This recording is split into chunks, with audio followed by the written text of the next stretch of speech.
அதி சீக்கிரம் வரப்போகிற இயேசு கிறிஸ்துவ நாமத்தினால உங்களை சந்திக்கிறதுல நான் மிகுந்த மகிழ்ச்சி அடைகிறேன். பாருங்கள், இந்த உலகத்தில் நடந்து கொண்டிருக்கிற ஒவ்வொரு சம்பவங்களும் ஒருவேளை உங்களுக்கு பயத்தை கொண்டு வருகிற விதத்தில் இருக்கலாம். காரணம், உலகமெங்கும் ஒரு பெரிய ஒரு தத்தொழிப்புக்கு நேராக இந்த உலகம் மாறிக்கொண்டிருக்கிறதா நீங்கள் சற்று நிதானமாய் அதை நிதானித்து பார்த்தால் தெரியும். பாருங்கள், மத்திய கிழக்கு நாடுகளில் நாங்கள் சில நாட்களாக பார்த்து கொண்டிருக்கிறோம். நம்மளை சுற்றி இப்போ பெரிய ஒரு யுத்த மேகம் எங்களை சுற்றி இருக்கிறத நாங்கள் பார்க்குறோம். பாருங்கள், அநேக ஜனங்களோடு கூட பேசும்போது அநேகர் பயந்து நம்ம உயிர் பிழைப்போமா என்கிற பலவிதமான பதற்றத்தோடு இன்றைக்கி இருக்கிறத நாங்கள் பார்க்குறோம். ஆனாலும் கர்த்தராகிய தேவன் சொன்னார், 2000 வருஷத்துக்கு முன்னாடி முதல் நூற்றாண்டில் சொன்னார், நான் இதோ சீக்கிரமாய் வருகிறேன் என்று சொல்லி அன்றைக்கு வெளிப்படுத்தின விசேஷத்தில் சொல்லிவிட்டு போன தேவன் இன்னும் வரவில்லை. ஆனால் அன்றைக்கே ஆண்டவர் சொல்கிறாரு, நான் இதோ சீக்கிரமாய் வருகிறேன் என்று சொல்லிவிட்டு சென்ற தேவன் இந்த காலத்தில் சுமார் 1900 வருஷங்கள் அவர் சொல்லி ஆகிவிட்டது. அப்படி என்று சொன்னால், அன்னைக்கு அவர் சீக்கிரம் என்று சொன்னால், இன்னைக்கு நீங்களும் நானும் மிக மிக சீக்கிரமான நாட்கள், அப்படின்னா நாட்கள் ரொம்ப ரொம்ப பக்கத்தில் வந்ததாக நீங்களும் நானும் வேதத்தை நிதானித்து பார்த்தால் உலகத்தில் நடக்கிற ஒவ்வொரு காரியங்களையும் வேத வசனத்தின் தீர்க்க தரிசனத்தை வைத்து நீங்கள் நிதானித்து பார்த்தால் நன்றாய் தெரியும். இன்றைக்கு உலகத்தில் நடந்து கொண்டிருக்கிற சம்பவங்கள் பாருங்கள். இந்த நாளிலும் ஆண்டவர் நம்மோடு பேசும்படிக்காய் கர்த்தர் கொடுத்த கர்த்தருடைய வார்த்தை மத்தேயு 24வது அதிகாரம் 6வது வசனம். யுத்தங்களையும் யுத்தங்களின் செய்திகளையும் கேள்விப்படுவீர்கள், கலங்காதபடி எச்சரிக்கையாயிருங்கள், இவைகளெல்லாம் சம்பவிக்க வேண்டியதே, ஆனாலும் முடிவு உடனே வராது. ஒரு வார்த்தை ஜெபிக்கலாம். பரிசுத்த பிதாவே, நீர் எங்க கூட பேசும் ஆண்டவரே, நீர் பேசுகிற தெய்வம், நீர் இன்னைக்கும் ஜீவனோடு இருக்கிறீங்கப்பா. எங்களோடு பேசும் ஆண்டவரே, இந்த வார்த்தைகள் எங்களை ஆண்டவருடைய வருகைக்காக எங்களை ஆயத்தப்படுத்துவதற்கு காரணமாய் மாறட்டும். எங்களை உருவாக்குங்க, எங்களை பரிசுத்தப்படுத்துங்க. உங்களுடைய வார்த்தை அதிகாரத்தோடும் அபிஷேகத்தோடும் மனதுருக்கத்தோடும் வெளிப்படட்டும். இயேசுவின் நாமத்தில் பிதாவே, ஆமேன் ஆமேன். பாருங்கள் அன்புக்குரிய கர்த்தருடைய பிள்ளைகளை, இப்போ நம்ம படித்த அதிகாரம் மத்தேயு 24வது அதிகாரம். பாருங்கள், நான் ஆந்திரா மாநிலத்தில் ஆண்டவருடைய பிரதான கிருபைனால நான் அங்கே ஒரு காலேஜில் லெக்சரராக 2010வது வருடத்திலிருந்து 16வது வருடம் வரைக்கும் சுமார் 6 வருடங்கள் ஆந்திராவில் திருப்பதிக்கு அருகாமையில் நான் வேலை செய்து கொண்டிருந்த காலத்தில் பகுதி நேரமாக கர்த்தருடைய ஊழியத்தை செய்து கொண்டிருந்த காலம் அது. 2014வது வருடம் நான் ஒரு நாள் காலை வேளையில் தூங்கி கொண்டிருக்கும் போது தரிசனத்தின் மூலமாய் கர்த்தர் பேசினார். கர்த்தர் என்ன பேசினார் அப்படின்னா, ஒரு வயதான ஒருவர் வந்து என்னிடத்தில் இப்படியாய் சொன்னார், நீ மத்தேயு 24வது அதிகாரம், மார்க்கு 13வது அதிகாரம், லூக்கா 21வது அதிகாரத்தை எடுத்து படி. இனி வருகிற காலங்களில் இந்த அதிகாரத்தில் இருக்கிற காரியங்கள் ஒன்றொன்றாக நீ நடைபெறுவதை காண்பாய் அப்படின்னு சொல்லி அந்த சொப்பனம் அதோடு கூட முடிந்து போகிறத நான் பார்த்தேன். 2014வது வருடம். அப்போது 2014வது வருடத்துக்கு முன்னாடி நான் 2009 ரட்சிக்கப்பட்டேன். அதிலிருந்து பல வருடம் இந்த அதிகாரத்தை நான் படிச்சிருக்கிறேன். ஆனால் அன்றைக்கு அந்த தரிசனம் எனக்கு உண்டான பிறகு தான் இந்த அதிகாரத்தின் மேலே அதிக ஃபோக்கஸ் பண்ணி நான் அதிகமாக தியானிக்க தொடங்கினேன்.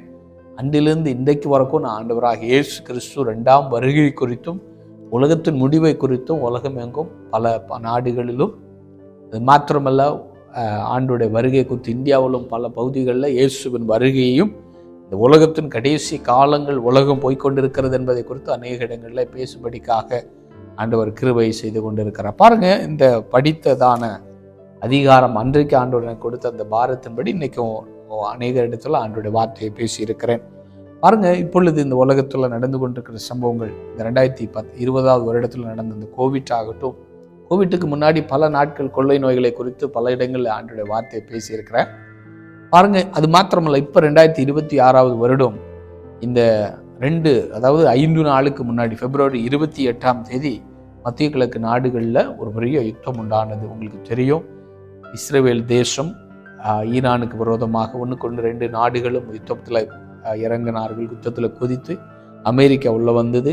இப்படி பல அங்கே ஈரான் தேசத்தில் இருந்த உச்சபட்ச தலைவரை என்ன செய்தாங்க, அசாசினேஷன் பண்ணாங்க, அவங்களை படுகொலை செய்தார்கள் என்று உங்களுக்கு தெரியும். அதன் பிறகு அந்த ஈரான் தேசம், அதை சுற்றி இருக்கிற பல நாட்டில் சுற்றி இருக்கிறதான பஹ்ரைன் தேசம், அப்புறம் குவைத்து, அப்புறம் துபாய் தேசம், கத்தார், ஒமன் தேசம், சவுதி, இதெல்லாவற்றையும் பலவிதமாக சூழ்நிலையில் அவங்களை அட்டாக் பண்ணி அவங்களுடைய யூஎஸுடைய ஆர்மியையும் அதை சுற்றி இருக்கிற அந்த ஆயில் ரிஃபைனரி அந்த இதெல்லாவற்றையும் என்ன செஞ்சிட்ருக்கிறாங்க, அவங்களுடைய எம்பசி. அது மாத்திரமல்ல, அதை சுற்றி வட்டாரங்களில் இப்படி ஒரு பரபரப்போடு ட்ரோன் தாக்குதல், அது மாத்திரமல்ல ஏவுகணை தாக்குதலை செய்து கொண்டிருக்கிறாங்க. நான் இன்றைக்கு பேசி கொண்டிருக்கிற நாளில் கூட இன்றைக்கி சாயந்தரத்தில் 2 ஏவுகணை எங்களுடைய பஹ்ரைன் தேசத்துலேயும் வந்து என்ன செஞ்சது. ஒன்று அதாவது பஹ்ரைனில் இருக்கக்கூடிய ஆயில் ஃபேக்ட்ரியில் என்ன செஞ்சுட்டாங்க, தாக்கினார்கள். 4 நாட்களாக தினமும் ஒரு 10க்கு அதிகமான மிசைலை நாங்கள் சவுண்டு கேட்குறோம். வாகனங்களில் போகும்போது நான் 2 முறை பார்த்தேன். நான் வாகனத்தில் போயிட்டு இருக்கும்போது என்னுடைய இடதுபுறத்தில் 1 கிலோமீட்டர் 1.5 கிலோமீட்டருக்கு உள்ளாடி அதை வெடித்ததை பார்த்தேன். கீழே விழுந்து புகை மண்டலமாக பில்டிங் சிதறினதையும் பார்த்தேன். இதெல்லாம் நாங்கள் எங்கள் கண்களுக்கு முன்னாடி பார்த்துட்டு இருக்கிறோம் இன்றைக்கி. ஆனால் இதற்கு முன்னாடி பலமுறை என்ன செய்திருக்கிறேன், இதை பற்றி பேசியிருக்கிறேன். இன்றைக்கி பார்க்குற பெரிய பெரிய பில்டிங் எல்லாம் ஒரு நாள் ஒன்றுமில்லாமல் தரைமட்டம் ஆகும் என்று சொல்லி ஆண்டவராகிய தேவன் சொன்ன தீர்க்க தரிசனத்தை பிரசங்கம் பண்ணியிருக்கிறேன். இன்றைக்கி அதை நான் கண்ணால் பார்த்து கொண்டு இருக்கிறேன். அன்புக்குரிய கர்த்தருடைய பிள்ளைகளை, இதெல்லாம் நான் உங்களை பயப்படுத்துவதற்காக பேச வரவில்லை. ஏனென்று சொன்னால் ஆண்டவராகிய தேவன் சொல்கிறார், இதோ நான் சீக்கிரமாய் வருகிறேன். ஆண்டவருடைய வருகை குறித்த ஒரு தரிசனத்தோடு நீங்களும் நானும் வாழ வேண்டும் என்பதற்காகத்தான் கர்த்தர் நம்மோடு பேசி கொண்டிருக்கிறார். நான் படித்த கர்த்தருடைய வார்த்தை 24வது அதிகாரத்தில் யுத்தங்களின் செய்திகளையும் கேள்விப்படுவீர்கள். பாருங்க, நம்முடைய இந்திய தேசத்தில் பல யுத்தங்களை நம்ம பார்த்துருக்கிறோம். இந்தியாவுக்கும் சைனாவுக்கும் உள்ள யுத்தத்தை பார்த்துருக்கிறீங்க. இந்தியாவுக்கும் பாகிஸ்தானுக்கும் பார்த்துருக்கிறீங்க. ஒருவேளை நார்த் இந்தியாவில் இருக்கிறவங்களுக்கு அதிகமாக இந்த ஜம்மு காஷ்மீர், ராஜஸ்தான், குஜராத் பார்டரில் இருக்கிறவங்களுக்கெல்லாம் அந்த யுத்தத்துடைய தன்மைகளையும் யுத்தத்துடைய வீரியத்தையும் அறிந்திருக்கிறார்கள். மற்றபடி நம்மள மாதிரி ஒருவேளை சவுத் இந்தியாவில் இருக்கிறவங்களுக்கெல்லாம் யுத்தம்னு கேள்விப்பட்டிருப்பீங்களே தவிர யுத்தம் பல பக்கத்தில் இருந்து நீங்களும் நானும் ஒருவேளை பார்த்துருக்க முடியாது. இப்போது இந்தியா பல யுத்தங்களை பார்த்தது. அதுக்கு முன்னாடி ஃபர்ஸ்ட் வேர்ல்டு வாரை பார்த்தது உலகம், நம்முடைய முற்பிதாக்கள். ஒரு 2வது உலகப் போரை பார்த்துருக்கிறார்கள். ஆனால் இன்னைக்கு நம்முடைய கண்களுக்கு முன்னாடி ஒரு 3வது உலகப் போர் நமக்கு அருகாமையில் வந்து நிற்பதை நீங்களும் நானும் பார்த்து கொண்டிருக்கிறோம். நீங்கள் பாருங்கள், ஒரே நேரத்தில் ஈரான் 15 நாடுகள் அட்டாக் பண்ணது. எப்போதும் இல்லாத அளவுக்கு அவங்க நாட்டிலிருந்து மிசைலை தட்டி விடுறாங்க.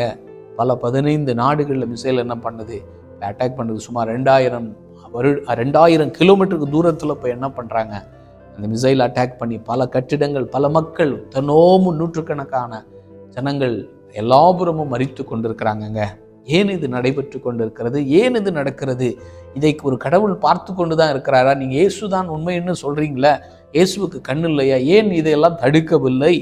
இதெல்லாம் ஏன் இயேசு நிப்பாட்டலன்னு சொல்லி பல கேள்விகள் உங்களுக்கும் எனக்கும் இருக்கலாம். எனக்கு இல்லை, ஆனால் ஒருவேளை அரகுர விசுவாசத்தில் இருக்கிறவர்களுக்கு இருக்கலாம். ஆனால் இன்னைக்கு ஆண்டவர் உங்களை பார்த்து சொல்றாரு. என்ன சொல்கிறார் என்று சொன்னால், யுத்தங்களின் செய்திகளையும் கேள்விப்படுவீர்கள் என்று ஆண்டவர் சொல்றாரு. கேள்விப்படுவீர்கள். இப்போ பல நாட்டு மக்கள், நீங்கள் இந்தியாவில் இருக்கிறா கேள்விப்பட்டுட்டு இருக்கிறீங்க. எங்களுடைய யூடியூபெல்லாம் பார்த்து, யூடியூப்பில் நியூஸில், டிவியில் நியூஸை பார்த்து தினமும் நிறைய ஜனங்களுக்கு ஃபோன் பண்ணி கேட்குறாங்க, விசாரிக்கிறாங்க. உங்களுக்கு சேஃபாக இருக்கிறீங்க, ரொம்ப நன்றி. அநேகர் நீங்கள் பேசியிருக்கிறீங்க. பல நாட்டில் இருந்து வேறு நாட்டு மக்களும் எங்களிடத்தில் விசாரித்தாங்க. இன்றைக்கு கூட லண்டன்லேருந்து ஒரு ஊழியக்காரர் ஃபோன் பண்ணி கேட்டார், பிரதர் நீங்கள் எப்படி இருக்கிறீங்க? நேற்று சவுதியிலேருந்து ஒருத்தர், நீங்கள் எப்படி இருக்கிறீங்க, சேஃபாக இருக்கிறீங்களா? கத்தார் தேசத்துலேருந்து, இந்தியாவிலேருந்து, வேறு மாநிலங்கள்லேருந்தெல்லாம் பேசுகிறாங்க. அப்போல்லாம் பரவாயில்ல, நம்மளெல்லாம் என்ன செய்கிறாங்க, ஜனங்கள் நேசிக்கிறாங்க. நமக்கு ஒரு கஷ்டம், பஹ்ரைன் தேசத்தில் நியூஸ்ன்னு வந்ததும் ஃபோன் பண்ணி கேட்குறாங்க. ரொம்ப நல்லது, விசாரிக்கிறீங்க, அநேகர் ஜெபிக்கிறீங்க. எல்லாம் ஒரு காரியம். நான் எனக்கிட்ட ஃபோன் பண்ணி பேசினவங்களுக்கெல்லாம் நான் சொன்ன ஒரே ஒரு காரியம், நம்ம வாழ்ந்து கொண்டிருக்கிறது கடைசி காலம். இப்படிப்பட்ட காலத்தில் இப்படிப்பட்ட சம்பவங்கள் நடக்கும். அதனால் நீங்கள் எங்களுக்காக விசாரிக்கிறீங்க, ரொம்ப நல்லது. ஆனால் ஆண்டோடைய வருகை நாட்களில் நம்ம வந்துட்டோம். கவுண்ட் டவுன் ஸ்டார்ட் ஆயிடுச்சு. எப்படி ஒரு மிசைல் வருவதுக்கு முன்னாடி, ஒரு ஏவுகணை வருவதுக்கு முன்னாடி நாங்கள் இங்கே இருக்கிறதுனால தெரியும். ஒவ்வொருத்தவங்களுக்கும் மொபைலில் பஹ்ரைன் நம்பரு கனெக்ட் பண்ணி வைத்திருக்கிறவங்களுக்கு தெரியும். என்ன பண்ணுவாங்கன்னா, ஆட்டோமேட்டிக்கலாக ஒரு மிசைல் ஒரு கிளம்பும் போதே, சுமார் ஈரான் தேசத்துலேருந்து பஹ்ரைன் தேசத்திற்கு அங்கே அட்டாக் பண்ண, அங்கே ஸ்டார்ட் பண்ண, அங்கே லான்ச் பண்ணால் இங்கே பஹ்ரைன் வந்து சேர்வதற்கு சுமார் 8 நிமிடம் ஆகுமா. சுமார் 1000 கிலோமீட்டர் இருக்குது. 8 நிமிடத்தில் அது பக்கத்தில் நெருங்கி வரும்போது, ஒரு 100 கிலோமீட்டருக்கு உள்ளாடி அந்த மிசைல் வந்ததும் என்ன பண்ணுவாங்க, ஒரு 2 மினிட்ஸுக்கு முன்னாடி ஒரு அலாரம் அடிப்பாங்க, ஒரு சைரன் அடிப்பாங்க மொபைலில். அது பயங்கரமாக இருக்கும். அது கேட்குறதுக்கே பதற்றமாக இருக்கும். மொபைலில் வரும், அது மாத்திரமெல்லாம் மொத்தம் பேர் மொத்தமும் அந்த சைரன் வரும், சவுண்டு வரும். அப்போ அந்த சவுண்டு வரும்போதே நீங்களும் நானும் அலர்ட் ஆகணும். ஒருவேளை வாகனத்தில் நீங்கள் போய்கிட்டு இருந்தால் வாகனத்தை ஸ்லோ பண்ணி கொஞ்சம் சேஃபாக இருக்கணும். வீட்டுக்கு வெளியிலலாம் இருந்தீங்கன்னா வீட்டுக்கு பக்கத்தில் வந்து சேஃபான ஒரு இடத்துக்கு வாங்க அப்படின்றதுக்காக தான் ஒரு சைரன் அடிப்பாங்க. அது அடித்ததும் உங்களுக்கு தெரியும், ஏதோ மிசைல் வரப்போகுது, இல்லை ட்ரோன் வரப்போகுது அப்படின்னு சொல்லி. அப்போது இதை பார்த்தது நம்ம என்ன பண்ணுவோம், நம்மளை சேஃபாக நம்ம ஆயத்தப்படுவோம். ஆயத்தமான ஒரு இடத்துல வந்து என்ன பண்ணுவோம், நம்ம சேஃபாக நம்மளை பாதுகாத்துறதுக்காக ஒரு அலாரத்தை கொடுக்குறாங்க. அதே மாதிரி தான் ஆண்டவராக இயேசு கிறிஸ்துடைய வருகைக்கு முன்னாடி ஆண்டவர் சொல்கிறாரு, அப்பா நீ ஆயத்தப்படுப்பா, நீ இன்னும் ரட்சிக்கப்படாமல் இருக்கிறியா, இன்னும் பாவத்தில் இருக்கிறியா, இன்னும் பாவத்திலும் சாபத்திலோ அக்கிரமத்திலும் வாழ்ந்து கொண்டு இருக்கிறாயா. இதோ ஆண்டவர் சைரன் அடிக்கிறாரு. எதுக்காக? இதப்பா நம்ம மனம் திரும்புப்பா, என்னிடத்துல வந்துரு. இதுவரையிலும் நீ இயேசுவை அறியாமல் இருக்கிறியா, கிறிஸ்தவனா இருந்தும் உலக பிரகாரமா வாழ்ந்து ஒரு கடமைக்கான ஒரு கிறிஸ்தவனா வாழ்ந்து ஒரு பேர் கிறிஸ்தவனா வாழ்ந்து கொண்டு இருக்கிறாயா, நீ வந்துருப்பா, நான் உன்னை நேசிக்கிறேன், நீ என்னிடத்துல வந்துரு. நான் இதோ உனக்கு முன்னாடி சைரன் அடிக்கிறேன். எது? யுத்தம் என்கிற சைரன் மூலமாக கர்த்தர் பேசுறாரு.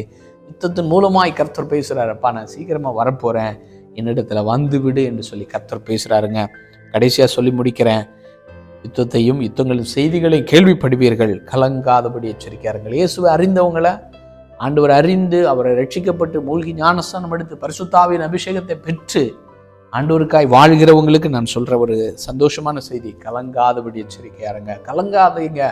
ஐயோ எனக்கு என்ன நடக்க போறேன், செத்து போயிடுவானா, இல்லை நான் குடும்பத்தை பார்ப்பேன், இப்படியெல்லாம் இன்னைக்கு அநேகர் கலங்குறாங்க. எத்தனை பேர் ஃபோன் பண்ணி அழுகுறாங்க, ஐயோ எனக்கு இப்படி ஆயிடுச்சு, நான் தெரியாமல் வந்துட்டேனே, நான் என்ன ஊரில் இருந்தெல்லாம் கூப்பிட்றாங்க வாங்க வாங்க வாங்கன்னு சொல்லி, ஆனால் ஃப்ளைட்டு கிடையாது. இப்படிப்பட்டதான ஒரு இக்கட்டான சூழ்நிலையிலும் ஆண்டவர் உங்களை பார்த்து என்ன சொல்கிறார் தெரியுமா? கலங்காதபடி எச்சரிக்கையாயிருங்கள். அப்படின்னா கலங்காமல் இருங்க, எச்சரிப்பாக இருங்க. எதுக்கு எச்சரிப்பாக இருக்கணும்? இயேசுவின் வருகைக்கு ஆயத்தமாக ஆண்டோடைய வருகை குறித்து ஒரு எச்சரிப்போடு நீங்களும் நான் வாழணும்னு ஆண்டவர் விரும்புகிறாருங்க. இவைகளெல்லாம் சம்பவிக்க வேண்டியதே, ஆனாலும் முடிவு உடனே வராது. இதெல்லாம் சம்பவிக்கும் உங்கள் கண்களுக்கு முன்னாடி, என் கண்களுக்கு முன்னாடி இதெல்லாம் பார்க்கணும். ஒரு காலத்தில் நம்ம பிரசங்கம் பண்ணிகிட்டே இருந்தோம். நான் 16 வருஷமாக வருகை குறித்து, உலகத்தின் கடைசி காலங்களை குறித்து பிரசங்கம் பண்ணிகிட்டு இருக்கிறேன். ஆனால் என் கண்களுக்கு முன்னாடி இந்த கோவிட்டை பார்த்தேன். இப்போ ஒரு மிகப்பெரிய ஒரு யுத்தத்தையும் பார்த்து கொண்டு இருக்கிறேன். இதெல்லாம் பிரசங்கம் பண்ணோம், நீ கண்களுக்கு முன்னாடி பார்க்குறோம். அன்புக்குரிய கர்த்தருடைய பிள்ளைகளை ஆண்டவர் சொல்கிறாரு, உலகம் முடியாது, ஆனால் இயேசுவின் வருகை வரும். வருகைக்கான ஒரு அடையாளத்தை தான் ஆண்டவர் பேசுகிறாரு. உலகம் முடிவதற்கு இன்னும் காலங்கள் இருக்கிறது.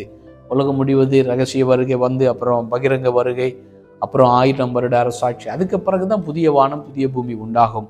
அப்போது அதுதான் முடிவு, உலகத்தின் முடிவு. இது உலகத்தின் முடிவுக்கானது அல்ல யுத்தம். இது இயேசு கிறிஸ்துவோட வருகைக்கு முன்னாடி நடக்கக்கூடிய ஒரு யுத்தங்க. அதனால் இதை கேட்டுக்கொண்டிருக்கிற கர்த்தருடைய பிள்ளைகளை கலங்காதபடி எச்சரிக்கையாருங்கள். இயேசு சீக்கிரமாய் வரப்போகிறார் என்று விசுவாசியுங்கள்.